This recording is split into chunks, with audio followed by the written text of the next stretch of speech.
Genesis 11. And the whole earth was of one language, and of one speech. And it came to pass, as they journeyed from the east, that they found a plain in the land of Shinar, and they dwelt there. And they said one to another, Go to, let us make brick, and burn them thoroughly. And they had brick for stone, and slime had they for mortar. And they said, Go to, let us build us a city and a tower, whose top may reach unto heaven. And let us make us a name, lest we be scattered abroad upon the face of the whole earth. And the Lord came down to see the city and the tower, which the children of men builded. And the Lord said, Behold, the people is one, and they have all one language, and this they begin to do? And now nothing will be restrained from them, which they have imagined to do. Go to, let us go down, and there confound their language, that they may not understand one another's speech.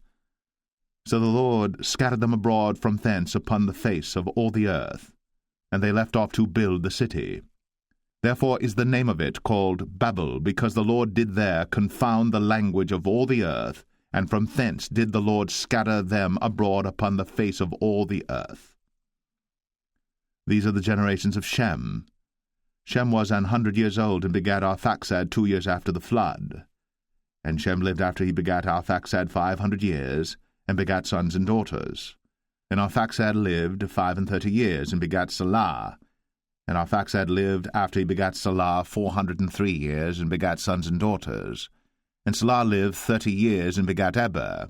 And Salah lived after he begat Eber 403 years, and begat sons and daughters. And Eber lived 34 years, and begat Peleg. And Eber lived after he begat Peleg 430 years, and begat sons and daughters. And Peleg lived 30 years, and begat Reu.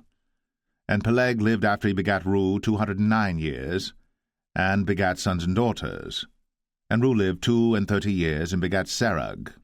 And Reu lived after he begat Serug 207 years, and begat sons and daughters.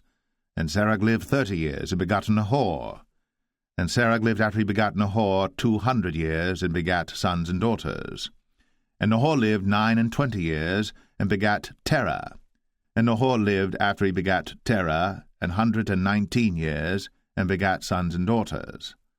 And Terah lived 70 years, and begat Abram, Nahor, and Haran. Now these are the generations of Terah. Terah begat Abram, Nahor, and Haran begat Lot. And Haran died before his father Terah in the land of his nativity, in Ur of the Chaldees. And Abram and Nahor took them wives. The name of Abram's wife was Sarai, and the name of Nahor's wife, Milcah, the daughter of Haran, the father of Milcah, and the father of Iscah. But Sarai was barren, she had no child. And Terah took Abram his son, and Lot the son of Haran his son's son, and Sarai his daughter-in-law his son Abram's wife. And they went forth with them from Ur of the Chaldees, to go into the land of Canaan. And they came unto Haran, and dwelt there. And the days of Terah were 205 years, and Terah died in Haran.